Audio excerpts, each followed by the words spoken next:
welcome my groovy ghouls, and thank you for joining me on another coffin break. In this video, I will recommend 5 movies that you can watch on Valentine's Day that aren't rom-coms. I hate rom-coms, and Valentine's Day is one of my least favorite holidays. The movies I'm going to recommend have romance elements but aren't, well, stupid. Quick note, I'm not hating on people that like rom-coms, it's just not my favorite genre. Movie number 5, Edward Scissorhands. Edward Scissorhands needs no introduction. Being one of Tim Burton's most intimate films, it communicates the emotionness and awkwardness of being the odd one out. Although there is a romance subplot, the film is a Frankenstein's monster fairy tale. Edward is taken away from his isolated home into a suburban world. In the suburban world, people around him are trying to shape him into what they consider to be normal and appropriate for society. A funny little detail that I like to point out is the scientist that creates Edward works on cookie cutter machines, and Edward falls into this cookie cutter world as people try to keep pushing him into it. If you haven't read Mary Shelley's Frankenstein, I highly recommend it, then reflect on it with Edward Scissorhands, because both stories communicate a world where one is different and the world hasn't changed between the decades. Movie number 4, or should I say movies, Bram Stoker's Dracula and Nosferatu. Dracula is one of the most well-known Gothic romances and has been adapted over 200 times. What makes Francis Coppola's Dracula film so enchanting is the use of practical effects.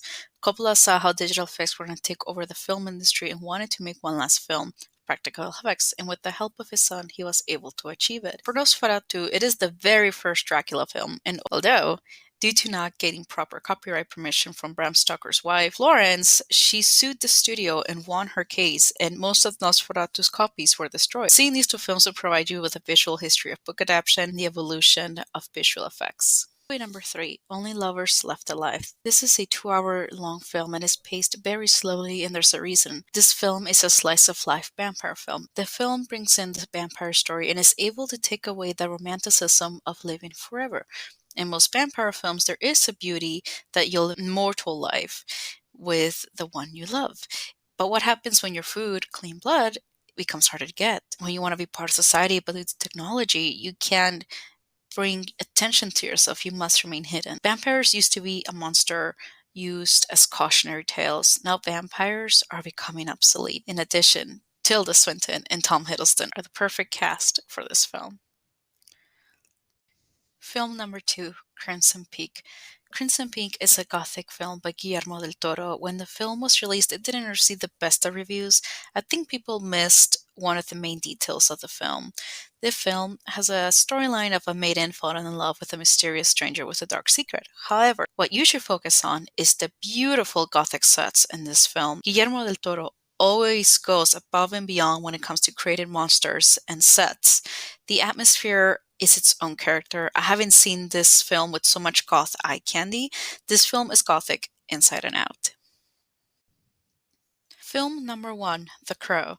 The Crow is a cult classic. The film tells the story of a revenge love story. Eric and Shelley are murdered the night before their wedding. A year later, Eric is brought back to life by a crow and goes on a journey to avenge their murders. What I appreciate about the film is the commitment to the night setting and the darkness in the film. We get to feel Eric's emotions of being in limbo, not being able to move on. There's been rumors about a reboot of the film for many years. I'm not particularly attracted to the idea of a reboot. The Crow is a very violent film, as well as a comic book film. Studios struggle to get an R ratings on comic book films because modern comic book films have to be family friendly in order to sell the merchandise. Thank you all for watching. If you have enjoyed this video, please hit the like button. If you have another movie suggestion or even better movie to suggest, comment down below. And if you want to go the extra step, hit the subscribe button. Thank you, my darlings, for joining me until death do us part.